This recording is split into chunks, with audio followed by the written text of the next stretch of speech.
A 17-year-old tonight has pleaded not guilty to charges linked to a shooting here in downtown Indy that ended with 7 kids in the hospital. That teen suspect made his first court appearance today.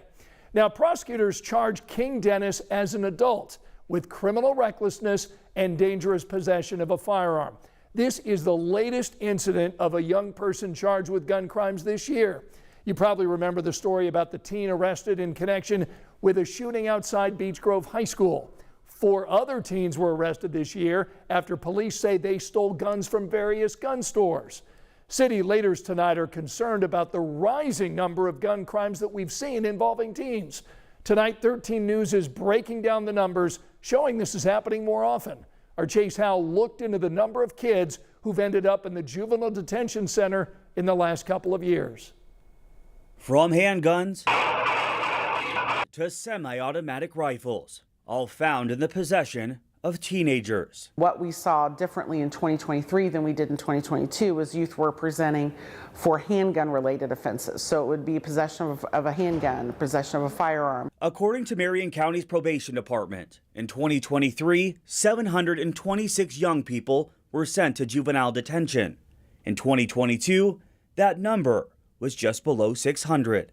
What normally would have been like a fist fight are now with guns because everyone has them, right? And so this is pure speculation, but I think it's logical to think like the more guns you have, the more access you have. Christine Curl is the chief probation officer with Marion County. She says before a kid goes into juvenile detention, officers do an intake that looks at things like their age, how many times they've been referred to the detention center, and what they think about being in trouble. And some of it goes into what was the presenting issue that got you here? Was it a handgun charge? Was it a battery? Was it a truancy? Whatever that may be.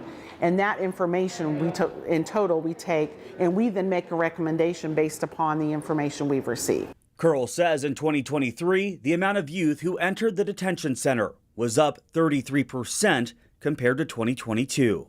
Many of them, she says, were between the ages of 15 and 17 and stayed about 22 days. Alternatives to detention is paramount, but at the same time, we do understand and value the importance of detention is necessary for some youth, and are the right youth going in the door for the right reasons. Director of the Office of Public Health and Safety, Martine Romy Bernard Tucker, says crime among young people can be prevented if provided the right resources. Really making sure that youth are fed, the youth is fed, that they have housing, that they can, they have mental health support, that if they're coming out of juvenile detention, that they have help.